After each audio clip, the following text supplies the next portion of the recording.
Hi, Ross and Kathy Callaghan here again with another cruise video. And this is part 2 of the best cruise ever. Yes, but actually we're not going anywhere at the moment because we're in lockdown, and because of the virus that's sweeping the world we have to stay home. But we thought we'd take you to some places anyway. Yes, cruising is fantastic, and we've now been on 17 cruises. In part 1 we showed you 7, the first 7 that we took, and we took you to some pretty wonderful places in the world, choosing one place out of each cruise that we thought was the best. Well, today we're in part 2, and where are we going? Well, this time we're going to take you to the top end of Australia and then to the Pacific Islands, who are our closest neighbours, and there you will see some amazing culture which is quite different in each place and with the most beautiful scenery. Yes, we love cruising, and it's a real joy for us to take you to these kind of places, so enjoy your visit to the Pacific Islands. You're going to have a great time. First of all then, cruise number 8. In 2016 we went on P&O's Pacific Pearl to Fiji and to Tonga. Another great cruise. Yes, and this time it was very special because we took some friends of ours from the USA, and they, together with us, were able to experience the wonderful Pacific culture. The Pacific Islands are just a fantastic place to visit, and especially to go there on a cruise. Hola and welcome to Fiji. We're in Suva, the capital of Fiji. We're going to go out exploring in the villages on a longboat. Looking forward to this very much.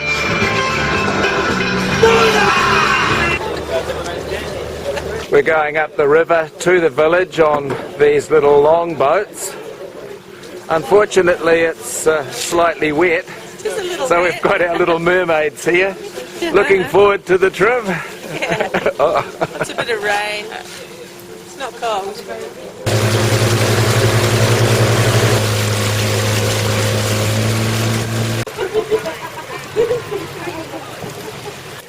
We're in Nailili village, and this is a primary school, and some of the kids at school. Bola! And over there is the Catholic Church, and there is the secondary school. Bola! Are you working hard at school?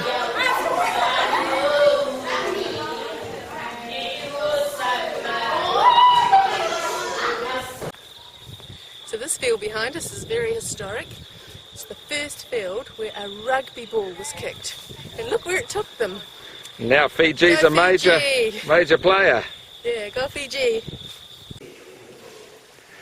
Fiji's a very Christian country, and so the church is central within the community.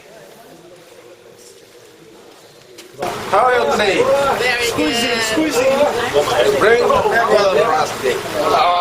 It's okay.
on the eastern side of Fiji, and it's a lot wetter here than it is over in Nandi on the west. The village that we've come to is absolutely authentic. This is where the people live. Fortunately, this area wasn't damaged too much by the recent Hurricane Winston. How big is this village? The village has 95 houses and more than 700 people. And 300 extended families. And our tourism, is that important for you? Yes, it's really important for us. Yeah. We have to serve the people and look after them when they visit the village. So good for us to come. Thank you for having us in your village. We hope to see you again. Wonderful. Isn't Fiji great, eh? Well, for our 9th cruise, we went on the Radiance of the Seas, Royal Caribbean. This was in 2017. And we went around Australia, up to the top end of Australia and right round to the other side. Another wonderful cruise. And while we were up in Darwin, we did a little side voyage up to Bali, which is an amazing place. Yes, so this particular one, we're going to show you two places, out of Darwin and Bali, Indonesia. There we have Cape York, the very top of Australia. And now welcome to Darwin. First time we've been in the Northern Territories. And Darwin's had a very checkered history with Cyclone Tracy that flattened it. And of course it was the major point where enemies attacked Australia from the north. But today we're going to Litchfield National Park. Very beautiful. We're in the wet season in the Northern Territory, which is quite different to the dry. And in the wet you can see these grasses grow up very, very quickly, so there's grass everywhere. And then when the dry comes along, they all die off, and then fire sweeps through, and it's a quick fire and a low heat fire. You can see the trees over there, the gum trees, have got up to halfway up, are protected by bark from these low temperature fires. And so every year there's a fire sweeps through here when these grasses die off. So the wet and the dry are totally different seasons. Termites are a major scourge in the bush. This is a termite mound, and there's as much below the ground as there is above the ground. And the termites will eat anything. They can eat through concrete, and many of the trees around here, for example, are hollow because the termites have been eating through them. And the entrance ways are really quite tiny considering the size of this mound. Apparently the top is storage, and I guess all the food and other activities take place under the ground. So they're not unlike bees, and they have a queen, and they have nymphs, immature ones, and workers and soldiers, and then they have winged ones. And these are magnetic termite mounds, not magnetic in themselves, but they're aligned north-south. They end up being sort of like gravestones in the midst of the swamp here. With so much rainfall, one of the features of Litchfield National Park is its waterfalls. This is Wangi Falls. Pretty spectacular, aren't they? And I'm not allowed to hop in and have a swim in case a crocodile bites me, which is rather sad, really. And here we have the Florence Falls. They reckon these are the most pretty ones in the Northern Territories. Christmas 1974, Cyclone Tracy hit Darwin and pretty much flattened most of Darwin. There were no trees at all left after the cyclone had gone through. So they started to plant these big, fast-growing trees, which have grown up and protected it while it's got re-established. But now those trees are becoming a problem because they're just too big, and they could be a problem themselves. in another cyclone. This is Government House, dating back to 1870, and of course it got damaged in Cyclone Tracy. And this is Northern Territory's Parliament building. I didn't really appreciate that the Northern Territories wasn't a state of Australia, it's just a territory, as indeed is the Australian Capital Territories, and also Antarctica. And so they don't have the same kind of state as New South Wales or Victoria. The harbour in Darwin is about 3 times as big as Sydney's harbour. It's massive. And the tides go up and down far, far more than most places in the world. The buildings, of course, have all had to be rebuilt to a very, very high standard, both because of termites and because of the cyclones. So the buildings in Darwin shouldn't fall over very easily. And this little pretty part here is where you can come swimming. Of course it has to have nets. All in paradise is not paradise, because that's to protect you from crocodiles and vicious jellyfish, but wonderful to have a swim there in the evening. And then back home to the radiance of the seas, and our next stop is Bali.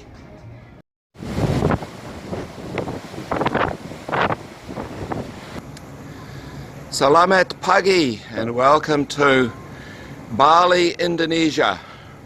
This is the port of Benoa. We have to take a tender in because the ship's too big. Going to do a tour of Bali today with a taxi driver called T-Ball. Looking forward to it very much.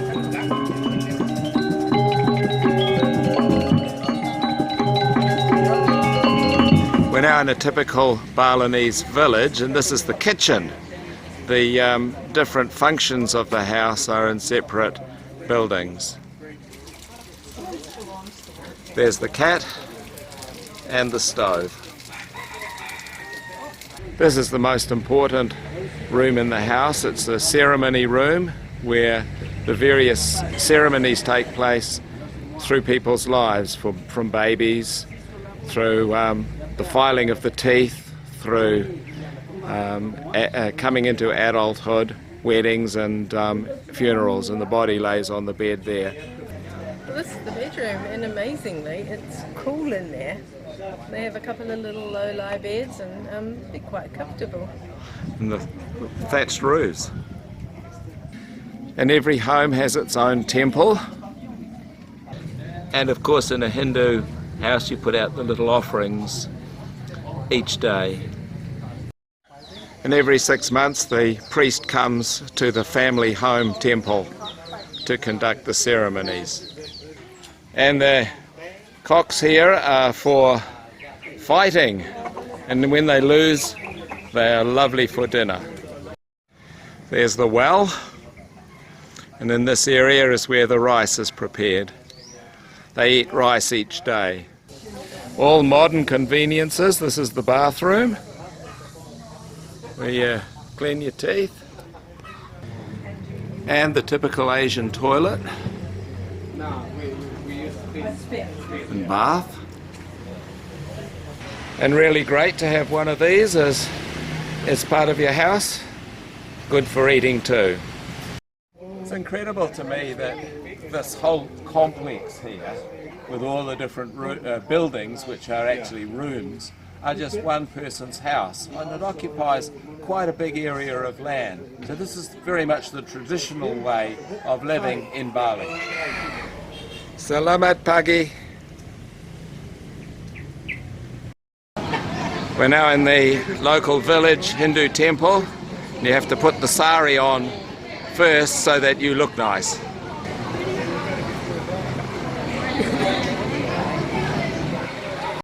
And you don't look too bad yourself. A sari. This Hindu temple dates back to the 11th century, so it certainly has been here for a long, long time. A lot of gold up there, look at that.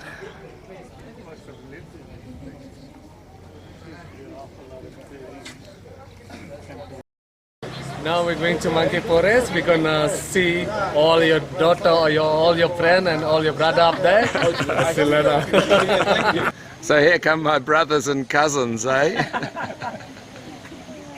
So wherever you go, there are monkeys, and you have to watch what you do, otherwise they jump on you and try and steal things from you. Yeah, I sort of can see a family likeness there when you look at it closely, especially Kathy. This forest is right in the centre of Ubud, and the monkeys just wander freely throughout the town. They had a hotel here to cope with the tourists, but the monkeys keep coming into the room, which puts the tourists off a little bit. Monkeys everywhere. This is actually a sacred monkey forest, and it's associated with a temple. So all the monkeys are protected in here, but they are running totally free, along with all the tourists. Okay, what I've learned that they're macaques, and supposedly cousins of the Japanese macaques, which are another interesting group. And I learned that monkeys menstruate. Now that's totally new to me. At least the females do. The females, yes. Yes. And here's a baby getting breastfed. Leave my baby alone. Ooh, hi, naughty monkey. And here's the temple, and at the moment it's only being used by monkeys. Different groups of monkeys live around this whole area, and some of them will be in the temple, some of them live in the cemetery, and others live in other places scattered around, and they're quite specific social groups.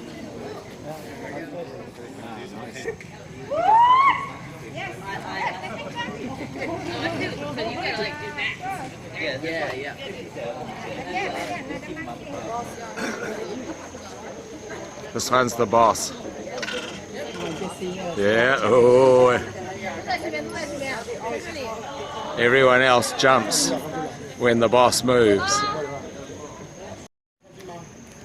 Well, this has been a really lovely part of our time in Bali, coming to see the monkeys, and I certainly can see a family resemblance. There's no doubt about it.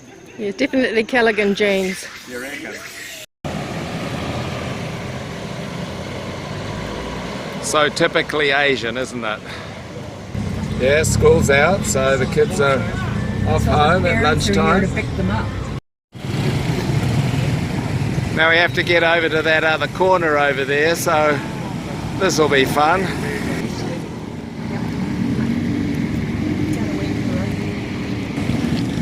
No trouble. Each city has its own king, so this is the king's palace for Ubud. And the king actually lives here, and it's just like the houses where it's got all the different buildings with each of the different functions. We're thinking that maybe a king doesn't mean royalty as in we think of it, but maybe a mayor or a head of a town. And this is the king's garage. So he's got quite a few motorbikes, because all the kids have to have a motorbike, or he has a car as well. And here we have the market. All the lovely Balinese instruments.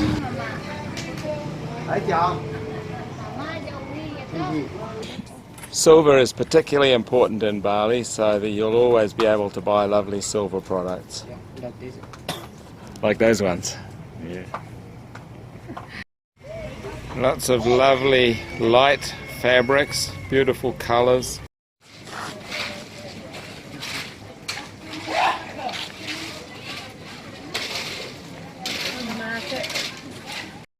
This is so typically Asian, the noise and the bustle and the hustle and the heat, but hey, this is Asia, it's fantastic. In Bali, the main food, of course, is rice. And so they would go to the market early in the morning to get fresh fruit and meat to have with their rice. They'd have rice for breakfast, rice for lunch and rice for dinner. And this is a rice field. Pretty amazing, really, making the best use of the land. This is the Teganungan waterfall. Nice place for a swim on a hot day, eh? On our day in Bali, we are being taken around by T-Ball. And he is a very good driver. There he is. He's showing us the main sights of Bali. And it's a very, very easy way of seeing the main sights. Well, I've really enjoyed our one day in Bali. We've covered a lot of ground, we've seen a lot of the lovely sights, and we've experienced the movement of Asia, the colour, the noise, the heat, the monkeys, all sorts of good things. It's really great to have come to Indonesia. This is the first time we've been here, and maybe we'll be able to come again someday. And then later on in 2017 we went on another cruise. This was on the Sun Princess, and this time we went to New Caledonia and Vanuatu. We love these Pacific islands. Vanuatu is an amazing place full of history and culture that is quite unique to their own peoples, and we thoroughly enjoyed it. You will too. Yeah. Now we're in Luganville, the second biggest city in Vanuatu. And Luganville is on the island of Espiritu Santos, the Holy Spirit, the biggest island in Vanuatu. And this place was an American base in 1942 in the Second World War. And you'll see everywhere evidence of that occupation. There are about 50,000 Americans here in Luganville during the war. They had to create all the infrastructure, like the big wide road here. They created that, and the wharves, and enough accommodation for such a big group of people. These days it's a pretty basic non-touristy town.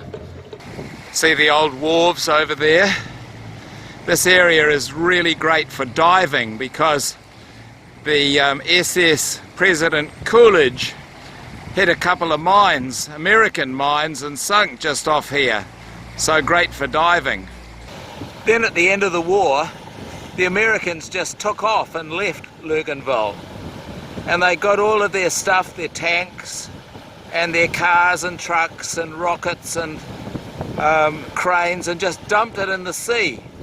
And so now $1 Million Point, where $1 million worth of stuff was dumped, is another great place for diving. Remains of old huts. Luganville has a population of about 15,000, and it's boosted a couple of times a week when the tourist ships come in.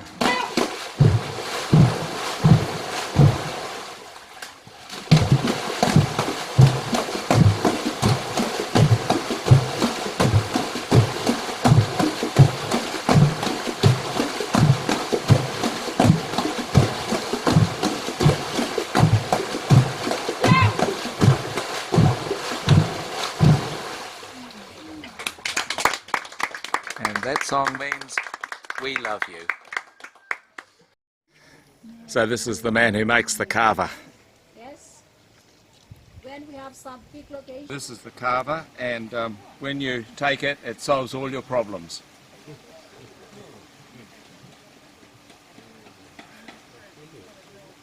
I can see why. Oh man. My mouth's all numb. Quite a strange sensation. It's like going to the dentist. The kava ceremony. Kava is the main drink here in Vanuatu. This is the welcome dance.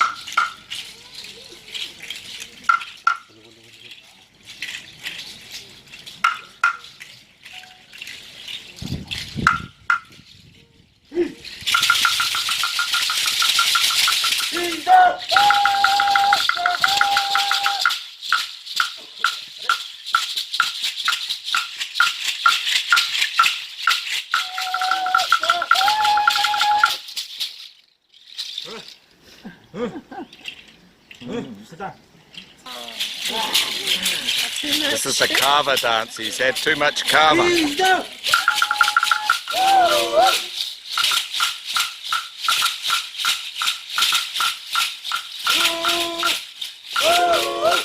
So in Luganville and around here they're Melanesian, so all the cultural dances are reflecting what's happening in their environment. The ladies doing their dance in the water are replicating the sounds that they see and hear all around them, the dolphins and the birds and the way of life, and the men also doing their ceremonial dance. It's all taken from the environment. It's very genuine culture here today. Our final stop is Champagne Bay, and they reckon this is one of the most beautiful beaches in the world for snorkeling and for swimming. Looks gorgeous, doesn't it?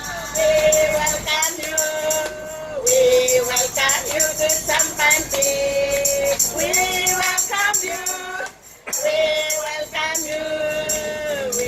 They have a bit of a market here, but really it's all about the beautiful beach.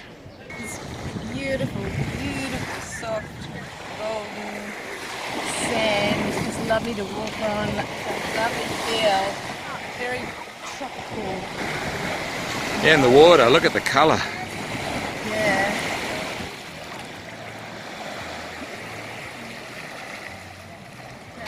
There's also lots of coral being washed up. So I suspect the best place for snorkeling is going to be out here where there'll be a bit of coral and a bit of fish out there. Let's go and see if there's any fish in there. I'm sure there will be.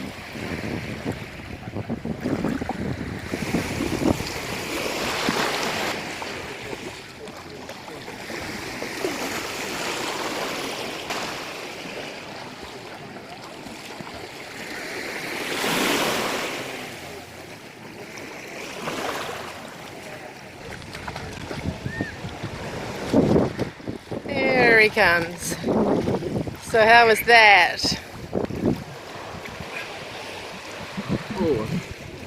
Oh, that was great. Good place for snorkeling. The coral is beautiful. There's lots of fish, coloured fish, all sorts of blue ones and yellow ones and striped ones, and I really appreciated the coral this time. It was lovely, and the crystal clear water. Very nice place to come, and the water's warm too. It's called Champagne Bay because sometimes bubbles come up out of the water, and that makes it look a bit like champagne. Hence the name Champagne Bay. Nice for swimming. Yeah, you just have to move slightly along and you get out of the reef, and it's beautiful, smooth and quite buoyant actually. You float very easily. Very nice. And warm. You sure can see why this is one of the most popular beaches anywhere.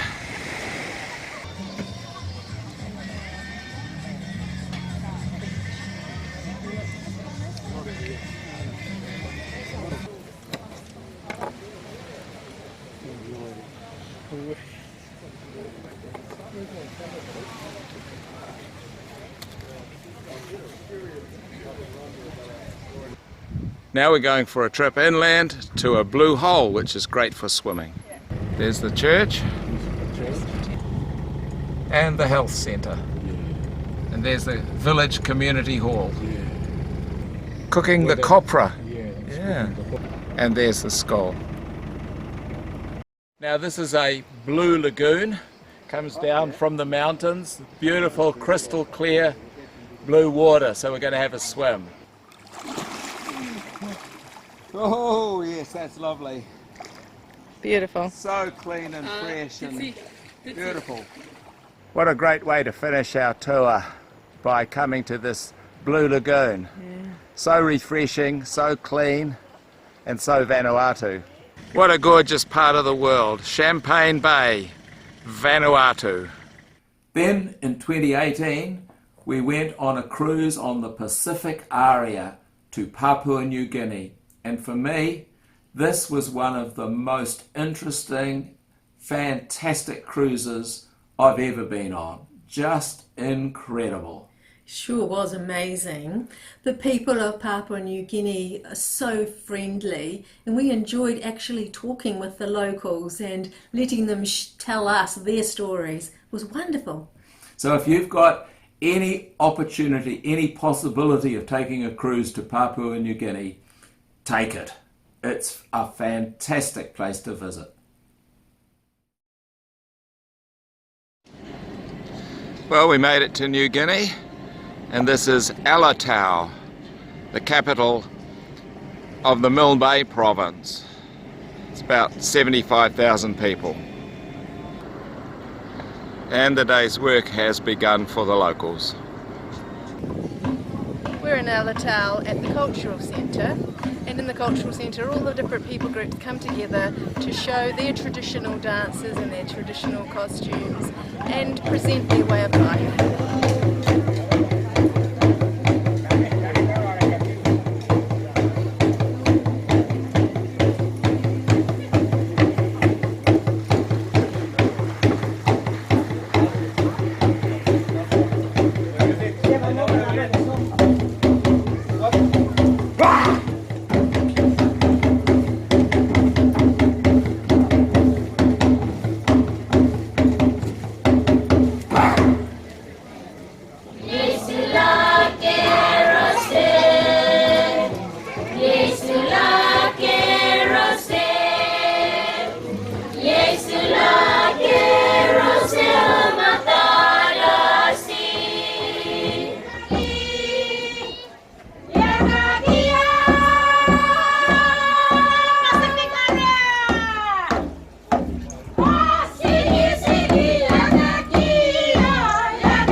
These are the kundu drums.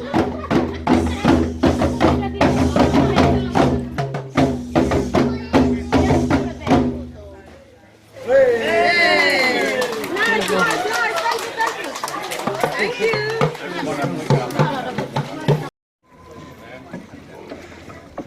The waka, or the canoe, is very important. You can see it's made out of a big tree. And they have canoe races.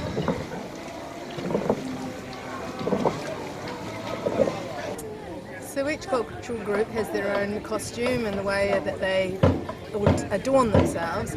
Mostly the breasts are exposed, and that is the norm. And they usually have their thighs covered. Look at the little kids.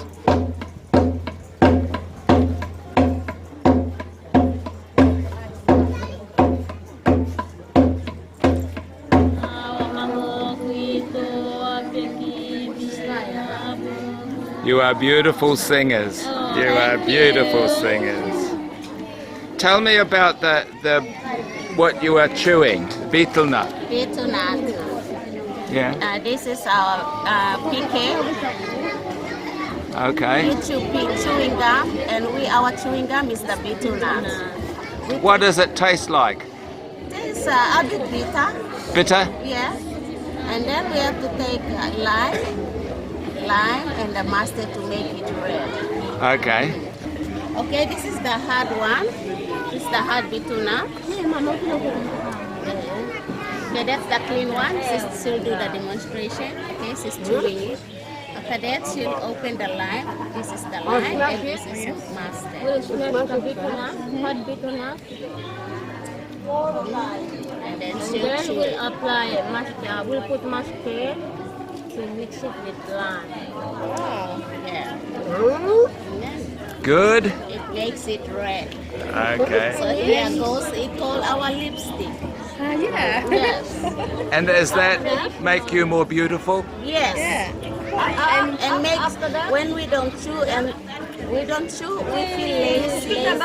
It makes us look smart to do every little work that we want it to be done. Okay. When we chew, we feel good. When we don't chew, we feel lazy. Wow.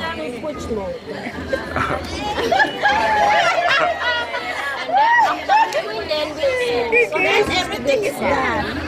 There are over 800 tribes and therefore 800 languages in Papua New Guinea, and it's wonderful when they all get together and celebrate like this.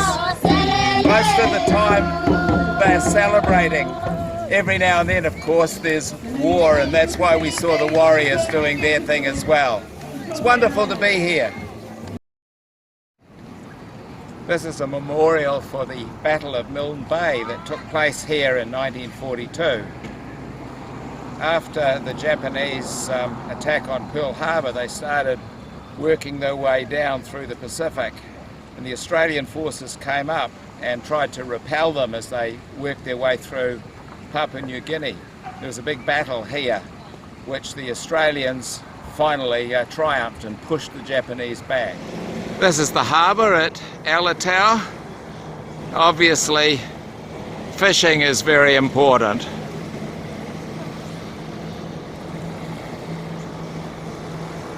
And suddenly there's a downpour, and we all head off under the beret to have a look at all the woodwork. It's just beautiful here. And here's the Alotau town centre, the bus station, supermarket, and the town. And this is the main business centre.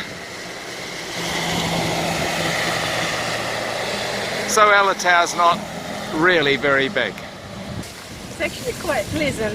It's not too cold. It's not cold at all actually, but we may get wet on the way back. Well, we've had an absolutely fabulous day here in Alotau on our first day in Papua New Guinea. I just loved seeing the culture and interacting with the local people. It's just been wonderful. Now, let's say this way. This is Papua New Guinea. Why don't you choose our country and come and visit us? Yeah, it's wonderful, eh? And thank you for having us. Thank you for visiting Papua New Guinea and especially Alotau. Milne Bay. Now we're up to our 12th cruise, and again it was in 2018. This time it was on the Pacific Eden, another P&O ship. And we went on a short cruise this time out to Vanuatu and New Caledonia, places that we've been to before. Yes, and we visited a place called the Isle of Pines. And when you think of islands, you think of coconut trees and the like, but the Isle of Pines is full of a special kind of pine tree, and it is absolutely stunning. This is one of the most beautiful places in the world, the Isle of Pines in New Caledonia. Was discovered by Captain Cook in 1772 on his second journey to New Zealand. He didn't actually come ashore, but he did see smoke, so he knew it was inhabited. He named it the Isle of Pines after these very distinctive pine trees which are all over the island. Many years later, the French actually came on shore, and that is why this area is French speaking, and was colonised by the French. This is the sacred rock. You're not allowed to go on it, but you are allowed to swim around it. So we were expecting to be snorkeling here on the Isle of Pines, but actually the water's cold. So I think we'll wait for the next island where we know that it's warm. This is St. Maurice Bay, and it commemorates the coming of the missionaries to the Isle of Pines. In 1840, the Protestant missionaries came here, and it coincided with an outbreak of disease. Then in 1848, the Catholic missionaries came here, and the disease went away, so the Isle of Pines instantly converted to Catholicism. And the big totems represent the 8 tribes that are part of the community here today. Population of the Isle of Pines is about 3,000 people. The main town is called Val, and the Catholic church behind us is significant for this area, as religion is very important. In 1872, the Isle of Pines became a penal colony for France. They sent about 3,000 convicts here to enjoy southern hospitality. If these walls could talk, they would have quite a story to tell, I would think. The cells were pretty tiny.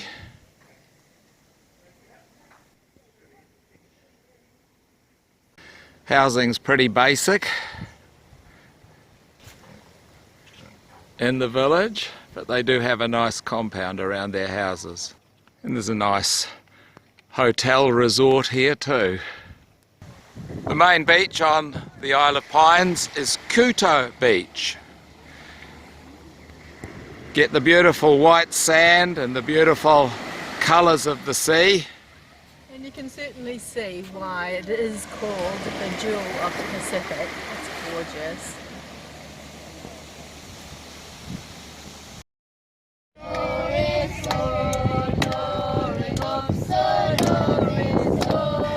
Now welcome to Mare. This is a lovely tropical island. Not many people live here, not much here, except for the fabulous beaches. And here's the beach. Looks pretty good, doesn't it? Easy for snorkeling, good for swimming, and hopefully warm. Yes, well, so far so good. So Nemo wasn't home today, but his yellow friends were there and his blue ones were there today, having a nice little party around the rocks there. So, Mare, New Caledonia, certainly worth a visit. So that brings to a close part 2 of the best cruise ever. We've taken you on 12 different cruises now to all sorts of wonderful places throughout the world. And it shows you that this world is so diverse, so interesting, and cruising is such a good way of seeing it. So hopefully by now you're feeling quite chilled with the island way of life. Get ready for part 3. And that's when we visit New Zealand, our home country. Wonderful cruising.